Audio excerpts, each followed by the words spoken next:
राम मंदिर आंदोलनामध्ये मी 2 वेळा कारागृहामध्ये होतो असं गिरीश महाजन यांनी म्हटलेलं आहे। बाबरी पडत असताना मी तिथे उपस्थित होतो याचा अभिमान आहे असं गिरीश महाजन यांनी म्हटलंय। मंत्री गिरीश महाजन यांनी राम मंदिर आंदोलनाबाबत हा दावा केलाय। दरम्यान राम मंदिर आंदोलनाच्या वेळेला गिरीश महाजन कोणत्या जेलमध्ये होते असा सवाल एकनाथ खडसे यांनी केला होता। शरद पवार गटाचे नेते एकनाथ खडसे यांनी हा प्रश्न उपस्थित केला।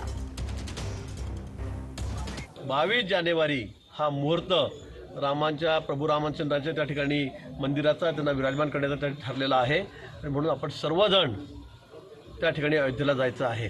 पण त्याचबरोबर गेले 2 वेळा ज्यावेळेला आम्ही कारसेवक म्हणून सुरुवातीच्या काळात मुलायम यांचं सरकार होतं त्यावेळेला गेलो होतो।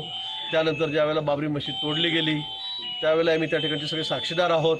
15-20 दिवस आम्ही त्या ठिकाणी जेलमध्ये थांबलेलो होतो।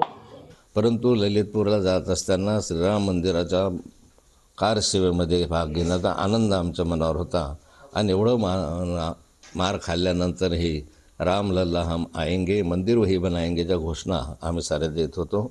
दुसऱ्याही कारसेवेच्या वेळेस आम्ही सारी टीम घेऊन निघालेलो होतो आणि दोन्ही वेळा या कारसेवेमध्ये सहभागी होतो। पण यावेळेस ललितपूर जेलमध्ये तरी गिरीश भाऊ महाजन माझ्याबरोबर होते। मला असं काही आठवत नाही ते कोणत्या जेलमध्ये होते मला काही माहिती नाही।